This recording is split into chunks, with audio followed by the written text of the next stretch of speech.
আমরা চলে এসেছি হুসেন সাগরে। ওই হচ্ছে বুদ্ধা স্ট্যাচু। তো এটাই যে ওখানে যেতে গেলে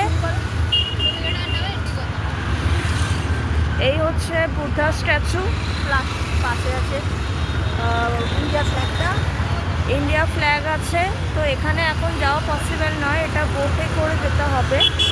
তো আমি জাস্ট একবার দেখিয়ে দিচ্ছি।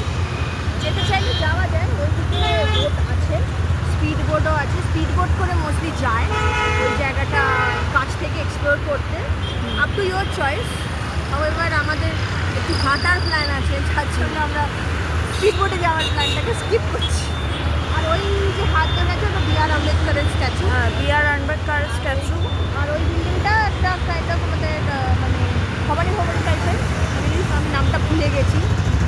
বাট হ্যাঁ, ওই পলিটিক্যাল কোনো ডিসকাশনের ক্ষেত্রে বিল্ডিংটা ইউজ হয়। আমি যদি কারো সুন্দর মনে পড়ে তো লাগছে, বলো।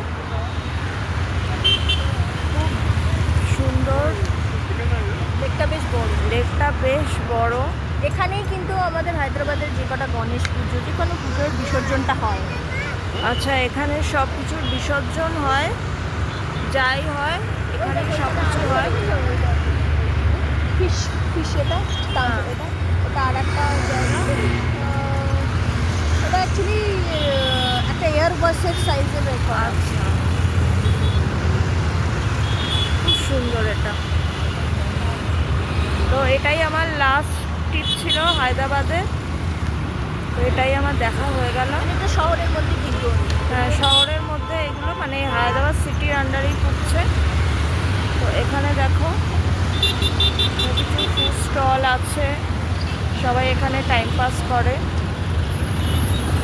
কাইন্ড অফ মনে হবে আমাদের কলকাতার গঙ্গার ধার, তাই না? হ্যাঁ, কলকাতার গঙ্গাও এত সুন্দর দেখতে হয় না। হ্যাঁ, একটাই হচ্ছে এখানে পরিষ্কার রাখা হয়, যেহেতু